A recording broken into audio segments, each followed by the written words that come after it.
할렐루야. 아멘. 주님의 이름으로 사랑합니다. 사랑합니다. 사랑합니다. 사랑합니다. 어떻게 주일날 지나고 월요일, 화요일, 오늘 수요일인데 또 한 3일 동안 여러분 삶 속에서 어떻게 살아셨는지 궁금하기도 하고 또 승리하셨는지 참 알고 싶은데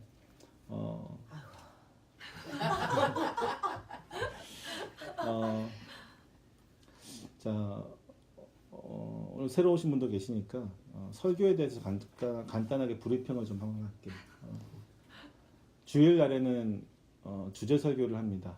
시리즈 설교를 하려고 하는데 지금은 하나님 나라에 대한 시리즈가 나가죠. 한 3개월, 4개월 정도 될 것 같다. 4개월 정도 하나님 나라에 대해서 설교를 할 거고요. 한 12번에 걸쳐서 주일날은 그렇게 시리즈로 한 주제를 갖고 쭉 설교를 할 거고요.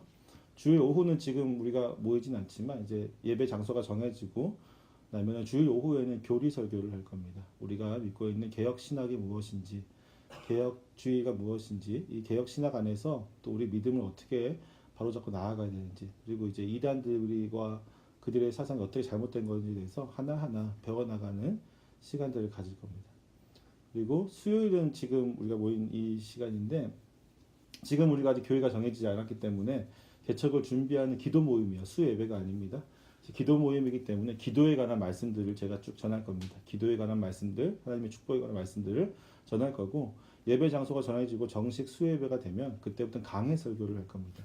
하나님 말씀 하나하나를 강해식으로 설교해 나갈 겁니다. 그리고 금요 예배랑 새벽 예배는 아직 우리가 정해지지 않았기 때문에 그때 가서 또 날마다 말씀으로 또 필요한 말씀들 전하도록 하겠습니다. 이해하셨죠? 네. 아니 교인들이 왜 답이 이래요? 오늘 말씀은 그런 의미에서 오늘 말씀의 제목은 무엇이냐면 이삭의 기도예요. 이삭의 기도. 여러분 이삭하면 어떤 생각이 가장 먼저 떠오르십니까? 저는 후처를 안 둔 사람 중에 하나. 후처를 안 둔. 정말 하나의 리브가만 사랑하는 남자. 대단하시죠? 대단한 남자. 다윗의 아버지지요? 아멘. 자, 이삭이라는 이름의 뜻이 무엇인지 아십니까? 웃음이란 뜻이죠. 네, 웃음이란 뜻인데 이 웃음이란 뜻을 가만히 보면 이 웃음이란 뜻 안에 두 가지 의미가 있어요. 하나는 뭐냐면 굉장히 부정적이고 불신앙적인 의미입니다. 창세기 18장 우리가 읽지 않았던 18장에 보면 하나님께서 그 소돔과 고모라를 멸망시키시려고 사자를 보내십니다. 이 세 명의 사자를 보내시는데 이들이 소돔과 고모라 성에 가기 전에 그들이 상수리 앞을 지나갈 때에 아브라함이 그들 영접하죠. 영접해서 저희 집에 머무십시오. 저희 집에 머무셔서 제가 대접하게 하여 주십시오라고 부탁을 합니다. 그리고 이제 하나님의 사자들을 그가 대접할 때에 하나님의 사자가 아브라함에게 이렇게 얘기하죠. 내년 이맘때에 내가 다시 오겠고 그때에 사라에게 아들을 주겠다. 아들을 임신하게 하겠다. 그때 그 이스라엘 민족들은 특히 이제 이때는 족장 시대였잖아요. 유목을 하던 시대였기 때문에 장막을 치고 살았는데 이 장막 문 앞에 누가 있었냐면 사라가 있었어요. 사라가 이제 무슨 얘기를 하나 이게 장막 문 앞에서 귀를 기울이면서 듣고 있는데 이 사람들이 아브라함에게 내년 이맘때 아들이 생길 거라고 하니까 막 웃은 거예요. 하하하 말도 안 돼 하면서 이미 자신은 태는 끊겼고 저 자신의 주인 아브라함도 너무 늙었기 때문에 어떤 즐거움이 있을까 하면서 막 웃었죠. 그때 여호와께서 아브라함에게 얘기합니다. 사라가 웃었다. 너를 믿지 못하느냐 하면서 웃었다라고 얘기를 하죠. 그래서 웃음의 의미는 첫 번째 의미는 사실 불신앙적인 의미를 갖고 있어요. 하나님을 믿지 못해서 웃었던 이삭. 하나님을 믿지 못하고 비웃음까지는 아닌데 어이없는 거죠. 어이없는 웃음이죠. 허탈한 웃음이죠. 말도 안 되는 웃음 하면서 허허허 어떻게 내가 하나님을 향한 하나님의 그 놀라우신 뜻을 이해 못하는 거죠. 그런 웃음이었습니다. 그런데 21장에 보면요. 이제 이삭이 태어납니다. 3절에서 이삭이 태어나고 6절에서 보면은 한번 같이 읽어볼까요? 같이 볼까요? 21장 3절에서 이제 아들 이삭이 태어나서 이름을 아들이라 하였고 6절에 보면 이렇게 얘기합니다. 같이 읽습니다. 사라가 이르되 하나님이 나를 웃게 하시니 듣는 자가 다 나와 함께 웃으리로다. 아멘. 사라가 이 이삭이라는 그 이름을 지은 다음에 하나님께서 나를 웃게 하셨다라고 얘기하고 있어요. 그러면서 그 혼자만의 웃음이 아니라 이걸 듣는 모든 사람들이 나와 함께 웃을 것이다라고 하는 믿음의 고백을 합니다. 자, 분명히 이삭이라는 이름이 처음에 지어졌을 때는 부정적인 의미였어요. 하나님 앞에서 그가 불신앙적으로 웃었다라는 뜻이었지만 이 말씀 이후에는 사람도 어떤 상상을 할까요? 아, 하나님이 불가능을 이루게 하시는 그 하나님이 나에게 웃음을 주시는구나. 아멘. 우리 신앙생활도 마찬가지입니다. 아멘. 우리에게 힘들고 어려울 때에 그 웃음을 주시는 분이 누구시냐면 하나님이십니다. 아멘. 허탄한 웃음이 아니라 불가능한 웃음이 아니라 정말 참 기쁨의 웃음을 주시는 분이 우리 주님이신 것이죠. 아멘. 그 주님을 믿고 의지하며 나아갈 때에 주님께서는 우리의 삶 가운데 분명히 웃음을 주실 것입니다. 아멘. 날마다 행복하시기를 축원합니다. 아멘. 날마다 주님 때문에 웃음이 넘치시기를, 그 가정에 아멘. 웃음이 넘치시기를 축원합니다. 아멘. 그런데 우리가 정말로 이 이삭이라는 이름이 얼마나 참 잘 지어졌냐면 바울 같은 경우는 갈라디아 4장에서 이삭과 이스마엘을 비교를 해요. 그러면서 자유민, 즉 하나님께 선택한 이 자유민들, 그 믿음의 약속을 가진 자는 바로 이삭의 후손이다라는 고백을 하죠. 물론 그 전체적으로 창세기에서 이삭이라고 하는 인물에 대해서 비중이 그렇게 크진 않아요. 그렇지만 좀 신약에서는 그 약속의 이름으로 이삭이 사용되어졌다는 거죠. 그만큼 이삭은 정말로 중요한 인물인데 문제는 그러나 이 이삭이라는 인물이 그 이름만큼 이 성경에서 큰 비중을 차지하고 있지 못한 것을 우리는 보게 됩니다. 예, 우리가 읽는 이제 이 본문이 창세기는 족장 시대라고 하죠. 이 족장 시대에 우리 네 명의 족장을 이야기합니다. 누구죠? 아브라함, 이삭, 야곱, 그다음 요셉까지. 이 네 명의 족장을 이야기하는데 항상 이 이삭을 보게 되면요 어디에다 갖다 놔도 주인공이 되지 못하는 것을 보게 돼요. 어디에다 갖다 놔도 주인공이 아니고 조연으로 만족하는 걸 보게 되죠.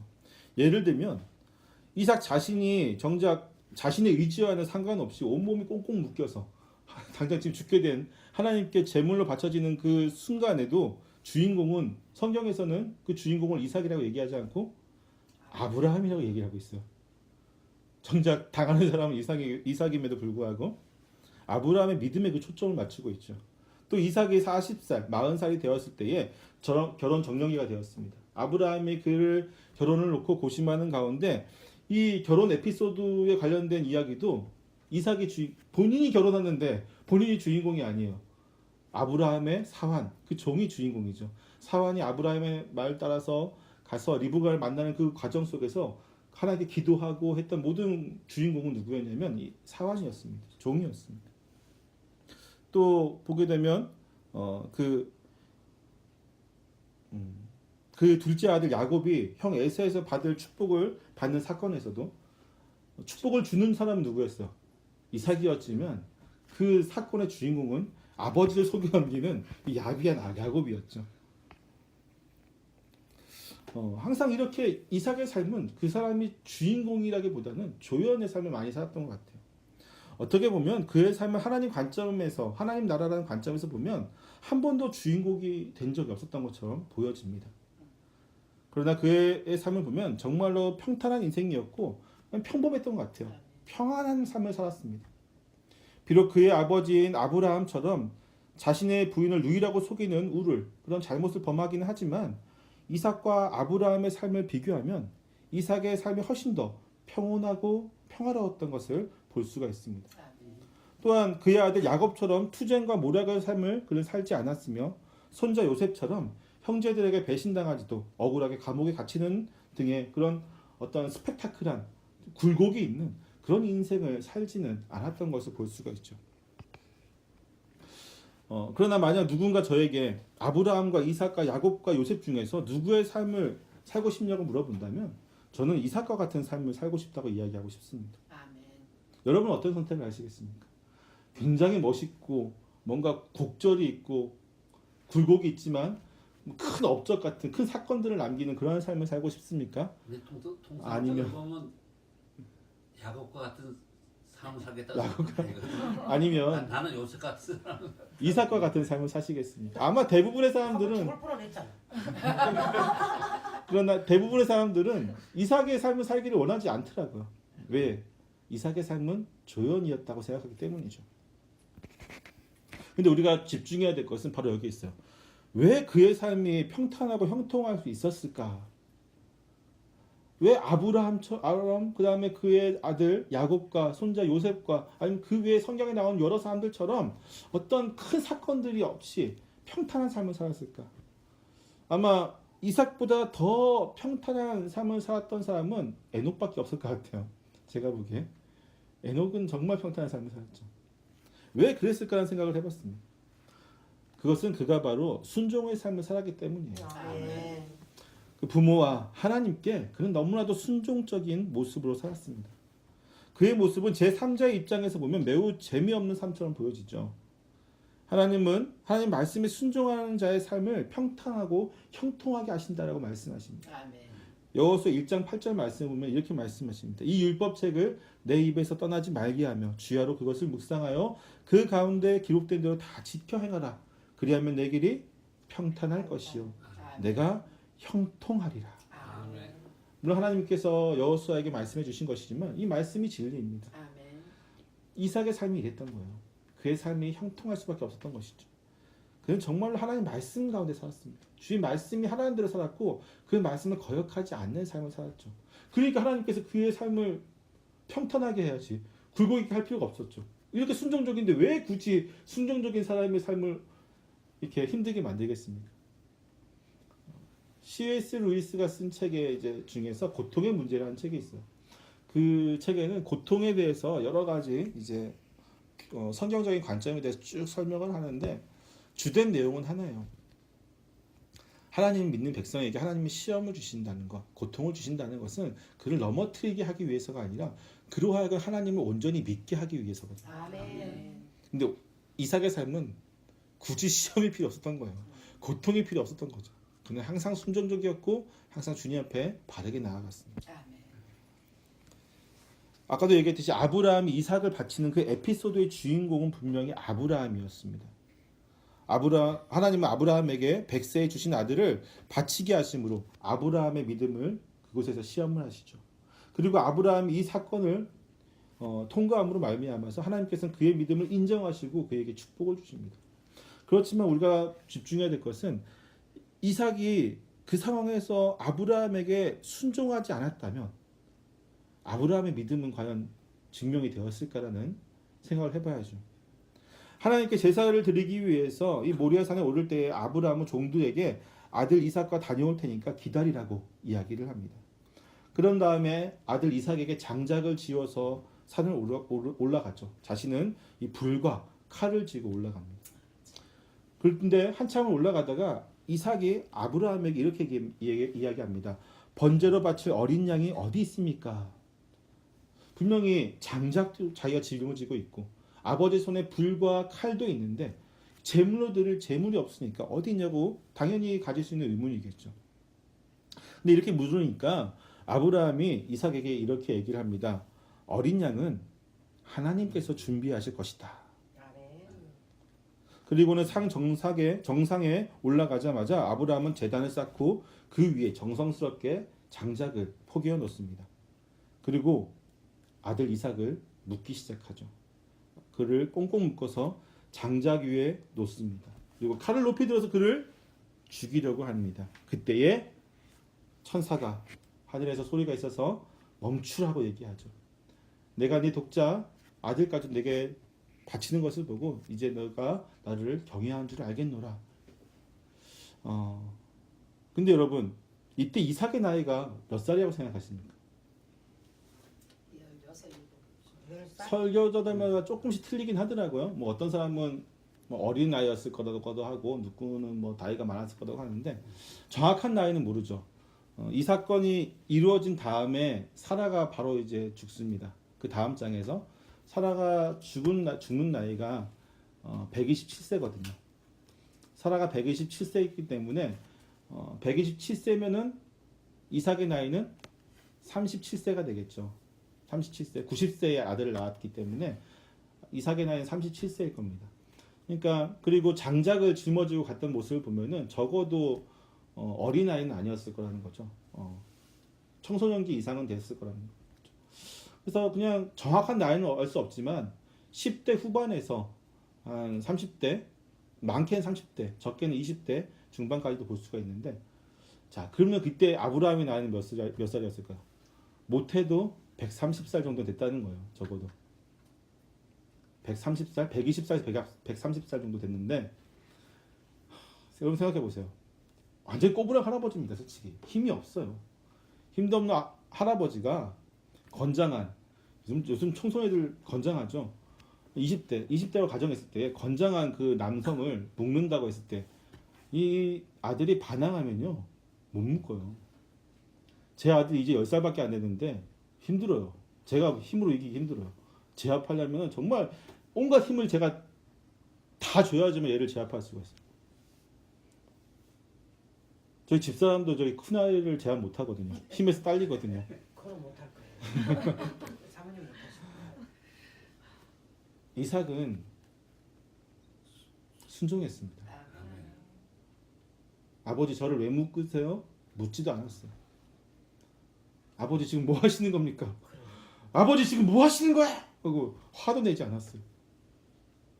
그냥 아버지가 날 묶으시는구나. 속으로 생각하는 거죠. 아버지가 날 묶으시는구나. 나를 제물로 드리려나? 하면서 심지어 묶고 나서 장작 위에 그가 올려졌을 때 여러분 생각해 보세요. 장작 위에 올라가서 몸부림치면 나올 수 있어요. 그거를 사지결벌 다 시켜가지고 말뚝을 봐서 고정시키지 않고서야 몸만 묶은 상태에서 제단 위에 올라가는데 몸을 옆으로 기울기만 해도 뒹굴기만 해도 충분히 벗어날 수가 있습니다. 그럼에도 불구하고 이미 그 칼이 자신의 눈앞으로 다가옴에도 불구하고 이삭은 가만히 순종하고 있는 거죠. 어떻게 보면 되게 바보 같죠. 어떻게 저렇게까지 순종을 할까? 어떻게 저렇게까지 아버지에게 순종을 하면서 살아갈까? 너무나도 바보 같은 삶이고 너무나도 어이없고 우리의 생각으로는 정말로 상상할 수가 없고 이해할 수 없는 모습입니다. 그러나 이 순간에 이삭은 그렇게 했다고 성경은 기록하고 있습니다. 이게 쉬울까요, 여러분? 안 쉽죠. 여러분이 만약에 그 상황이었다면 어땠을 것 같습니까? 나도 난리가 났어. 뒹굴뒹굴 아마 우리 아들을 제가 했다면 아빠 미쳤냐고 저한테 살려달라고 막 그랬을 것 같아요. 배신이 같으면 가만히 있었을 거야. 아버지 왜 이러세요? 저 좀 더 살래요. 아브라함은 결코 그의 아들 이삭을 묶을 수 없었을 겁니다. 하나님께 드릴 수도 없었어요. 그랬으면 이 사건도 그렇게 아브라함이 돋보일 수 없었을 겁니다. 그러니까. 성경은 그런데 아브라함만 돋보이게 나오죠. 참 신기합니다. 북경에서 열린 한 선교 집회에서 예배가 끝난 다음에 어떤 한 자매가 그 강사로 오신 목사님을 찾아와서 기도를 통해서 하나님 말씀을 어떻게 듣는지에 대해서 물었어요. 그런데 목사님이 이렇게 대답을 했어요. 핸드폰 수신 신호가 약하면 통화가 되지 않듯이 순종이 모자랄 때에 하나님의 응답이 들리지 않습니다. 말씀하시면 순종하겠다는 100%의 결단이 있을 때 우리의 기도를 통해 주님이 응답하시고 역사하십니다. 하나님은 제안을 통해 설득하시는 분이 아니라 가장 정확한 답을 알려주시는 분이십니다. 여러분, 우리가 본문을 읽었던 창세기 25장 말씀은 그의 이삭의 기도가 나오는 장면인데 하나님은 그에게 응답을 주십니다. 바로 응답을 주시죠. 하나님의 우리가 기도할 때에 누군가는 바로 응답을 받기도 하고 누군가는 한참 때를 지나서 응답을 받기도 하고 또 어떤 사람은 하나님의 거절을 받기도 하겠죠. 기도의 응답이 이렇게 세 가지가 보통 있다고 해요. 즉시 응답, 웨이트, 기다렸다가 받는 응답, 아니면 거절, 그것은 안 돼 라고 하시는 이 세 가지 응답이 있는데, 이삭은 바로 응답을 받았어요. 그의 아내 리브가가 임신하지 못하는 것을 보고 기도했을 때 바로 하나님께서 그것도 쌍둥이를 주십니다. 그리고 약속의 말씀도 주시, 두 민족이 나올 것이다.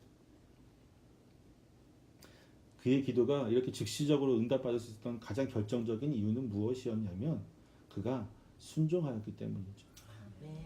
그가 하나님 말씀에 순종하였기 때문입니다. 여러분, 기도는 하나님에 대한 순종의 표시이며 하나님의 음성을 듣는 일이죠. 우리가 기도에 대해서 잘못 알고 있는 것 중에 많이 알고 있는 것 중에 하나가 무엇이냐면, 특히 한국에 있는 기도 정서가 그래요. 기복주의 신앙이 가장 뿌리 많이 박혀 있는 한국에서는 간구 기도가 굉장히 강합니다. 그냥 나와서 3시간이고 4시간이고 철야를 해서 하나님 들어주실 때까지 달라고 하는 떼쓰는 기도, 이게 간구 기도예요. 안 주시면 그 다음 날에도 달라고 기도하고, 안 주시면 그 다음 날도 기도하고, 또 안 주시면 나 이제 금식 기도까지 해가지고 하나님 주실 때까지 내가 진짜 해보자고. 이거는 기도가 아니라 하나님과 싸워보자는 거예요. 그래, 하나님 주시면 내가 진짜 이거 포기하겠으면서 내가 그만둘게요 하는 그런. 여러분, 기도는 하나님과 대화하는 거죠. 아멘. 여러분, 간단하게 생각해 보세요. 여러분 자녀들 생각해 보시면 알 텐데, 여러분 자녀가 뭐 사달라고 할 때에 그걸 다 사주십니까? 저희 아들들 같은 경우는 두 아들이 장난감을 참 좋아하는데 저는 다 안 사죠. 물론 제가 재정적으로 넉넉하지 않았기 때문도 있겠지만, 이 장난감을 사줬을 때 아이가 유익이 되지 않는다는 것을 알기 때문입니다. 그럼에도 불구하고 사줄 때가 있어요. 그럼에도 불구하고 언제 사주게 되냐면, 이 아이들이 정말로 말 잘 듣고 순종하는 모습을 보일 때죠. 정말로 말 잘 듣고 부모 말씀에 순종하고 그 말씀을 따르는데 어떻게 안 사줄 수가 있겠어요? 기도도 마찬가지예요. 하나님이 우리에게 필요한 것은 분명히 주십니다. 근데 더 적극적으로 주시고 싶은 마음이 들게 하는 게 뭐냐면 바로 이 순종이라는 거예요. 우리가 이만큼 구했을 때 이만큼 주시고자 하는 마음을 들게 하는 것, 하나님 마음을 흡족하게 하는 것, 그것이 바로 순종이라는 것이죠. 여러분 자녀가 용돈 10,000원만 주세요 했는데 얘가 아빠 구두도 닦아주고 전날에 어깨도 주물러주고 말도 잘 들어요, 공부도 열심히 해가지고 항상 100점 맞아요. 10,000원만 주고 싶겠어요? 지갑을 뒤져서 저 같으면 10만 원 있으면 10만 원도 주고 싶을 거예요. 그게 부모의 마음이고 그게 하나님 마음이거든요. 순종하는 자녀에게는 더 주십니다.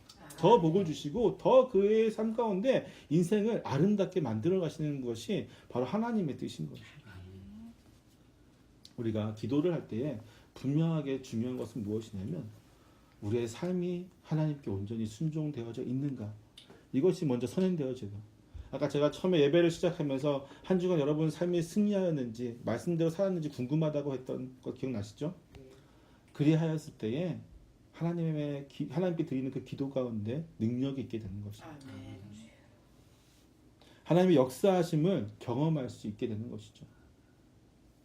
우리가 하나님의 그 역사하심을 원한다면, 그리고 하나님께서 내 삶 가운데 우리를 인도하시고 우리 가운데 하나님의 말씀이 이루어지게 하기를 원한다면, 우리는 정말로 기도하기에 앞서서 먼저 내 삶이 말씀에 온전히 순종할 수 있도록 우리를 말씀에 복종시켜야만 합니다. 여러분, 언제나 기도를 멈추지 마십시오. 아멘. 그러나 기도와 병행해서 우리의 삶을 먼저 뒤돌아볼 수 있기를 축원합니다. 아멘. 말씀 속에서 온전히 살아남기를 원합니다. 아멘. 말씀이 듣는 것에서만 끝나지 않게 하시고, 말씀이 외우는 것 혹은 말씀을 한번 읽고 마는 것으로 끝나지 않기를 원합니다. 말씀이 육신이 돼야 돼요. 아멘. 말씀이 육신이 되어서 이 땅에 온 것처럼 우리도 그 말씀이 우리 육신 안에서 온전히 드러나야 됩니다. 말로만 하는 사랑이 아니라 참 사랑이 이루어져야 되고, 아멘. 말로만 하는 믿음이 아니라 말로만 하는 하나님의 그 명령이 아니라 그것을 이루어 나가는 우리의 모습이 되어져야만 한다는 것이죠. 때문에 우리의 삶은 쉽지 않습니다. 저요. 그리스도에 산다는 것은 다시 한번 제가 여러분에게 강조하는 것이지만 결코 쉽지 않아요. 여러분, 우리가 그리스도에 사는데 그리스도인으로서 말씀 속에서 온전히 살아났는데 만약에 핍박이 없다? 그것은 다시 한번 우리의 삶을 되돌아볼 필요가 있어요. 내가 정말로 말씀대로 살고 있는가? 지난주에 제가 설명했죠. 우리가 미워하는 것은 누구 때문에 미워하는 거라고요? 우리를 미워하는 것이 아니라 주님을 먼저 미워했고 우리가 주님 안에 속했기 때문에 우리를 미워하는 것이다. 기억나세요? 이 설교? 우리가 정말로 주님께 속해 있으면 미움 받을 수밖에 없어요. 우리가 아무리 착한 일을 많이 하고 아무리 선하게 웃고 아무리 우리가 그들을 위해서 정말로 많은 것을 내어놓아도 미움 받을 수밖에 없어요. 왜? 주님이 미움 받았고 우리가 주께 속해 있기 때문에 우리가 정말로 주께 속해 있기 때문에 속해 있다면 미움을 받을 수밖에 없는데 그것이 바로 하나님이 원하는 삶이라는 거예요. 그렇게 말씀으로 살아갈 때에 하나님의 역사가 이루어진다니까요. 아멘. 우리가 기도하는 모든 것들이 분명하게 이루어집니다. 그러한 사람은요 욕심으로 기도하지 않습니다. 아멘. 그러한 사람은요 자기의 욕구대로 기도하지 않아요. 하나님, 내가 이번에 해외 선교를 하고 싶은데 그 전에 우리의 사업체가 한 달에 1,000만 원씩 벌게 해주십시오. 이런 말도 안 되는 기도하지 않습니다. 하나님은 이용해 먹는 기도하지 않죠. 오히려 하나님 앞에 정말 더 낮아지기 위해서 기도하는 사람. 하나님, 내가 말씀에 온전히 순종하게 해주시옵소서. 아멘. 하나님, 내가 주의 말씀 가운데 순종하지 못했습니다.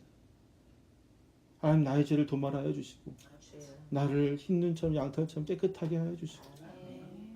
오직 주의 말씀대로 살게 하여 주시옵소서. 이런 고백이 우리 입술에서 나와야 되지 않겠습니까? 단순히 우리 아들이 뭐 서울대 가게 해주십시오. 전 그것도 참 많이 불만이에요. 왜 대학 그 수능 100일 전부터 교회는 왜 기도를 해야 됩니까? 아들 공부를 더 시킬 것이지. 그거는 굉장히 하나님한테 거래하자는 거예요. 불교에서 하던 거죠. 100일 기도 뭐 이런 거. 그걸 왜 교회에서 따라와가지고 말도 안 되는 짓을 하는지. 여러분, 분명히 다시 한번 얘기하지만 기도는 순종입니다. 아멘. 순종이 훈련이 되지 않으면 그 기도는 하나님 한테 대적하는 거예요. 자신은 전혀 하나님 말씀에 순종할 생각도 없으면서 순종하지도 않고 하나님 말씀 따르지도 않으면서 하나님한테 나 이거 주세요 요구하는 것은 하나님께 대적하는 거지. 그게 어떻게 하나님 말씀대로 살아가는 그리스도인이겠습니까? 우리가 잘 알고 있는 말씀 중에 요한복음 2장에 보면 가나의 혼인잔치가 나오죠. 가나의 혼인잔치에서 예수님 첫 번째 기적을, 놀라운 이적을 일으키십니다. 그 어머니 마리아가 예수님께 와서 잔치에, 이 혼인잔치에 귀하게 쓸 이 포도주가 다 떨어졌다. 어떻게 하면 좋겠냐. 그때 분명히 예수님께서 거절하세요. 어머니요, 내 때가 아직 되지 않았습니다. 그렇지만 재차 예수님께 강권했을 때 예수님께서 그 종들에게 빈 항아리에다가 물을 떠서 가득 채워라. 이 종들은 그 말씀에 순종했습니다. 의문을 품지 않았고 그리고 가득 채우라고 하니까 가득 채웠어요. 반만 채우지도 않았습니다. 그랬을 때 어떤 일이 있었죠? 혼인잔치가 난리가 났죠. 이 집은 어떻게, 보통은 좋은 술을 내놓고 나중에 취하면은 질이 떨어지는 포도주를 내놓는데 이 집은 어떻게 나중에 더 좋은 포도주를 내놓네? 더 맛있고 더 질 좋은 포도주를 내놓네? 사람들은 그냥 포도주 맛만 봤겠지만 그곳에 맹물을 집어넣었던 종들은 놀라운 체험을 한 거예요.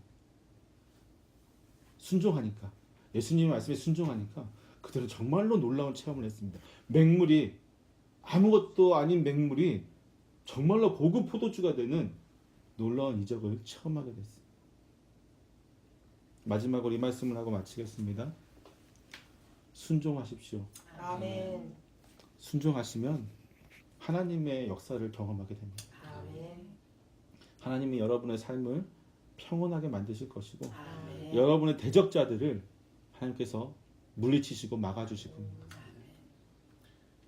우리가 세상에 미움받고 고통당하고 힘들어할 때 보호막이 되어주시고 오히려 하나님께서 우리의 삶 가운데 우리를 대적하는 자들에게 하나님이 사랑하시는 자의 삶이 어떻게 보여지는지를 나타내 주실 것입니다. 아멘. 사랑하는 성도 여러분, 우리 세움교회 모든 성도들은 목사 말이 아니라 하나님 말씀에 순종하시기를 축원합니다. 아멘. 하나님 앞에 정말 순수한 마음으로, 욕심이 아니라, 내 생각이 아니라 정말 어린아이와 같은 그 순수한 마음으로 그냥 하나님이 하라 그랬으니까 하는, 이유 따지지 않고. 저희 아들 보니까 한 4살 때부터 이유를 따지더라고요. 왜 해야 됩니까 아버지? 내가 봤을 때 4살 이전, 한 3살 이전부터가 굉장히 순수한 것 같은데 그 다음부터 안 순수한 것 같아요. 그런 마음이 있어야 돼요. 하나님 왜 해야 됩니까? 아니에요. 하나님 말씀에 있으니까 네 아멘 하고 할 때에 여러분이 생각하는 것을 넘어서는 하나님의 가나의 혼인잔치에 경험했던 그 종들처럼 하나님의 놀라운 이적들을 경험하게 될 것이고 하나님 살아계심을 누리게 될 것입니다. 아멘. 기도하겠습니다.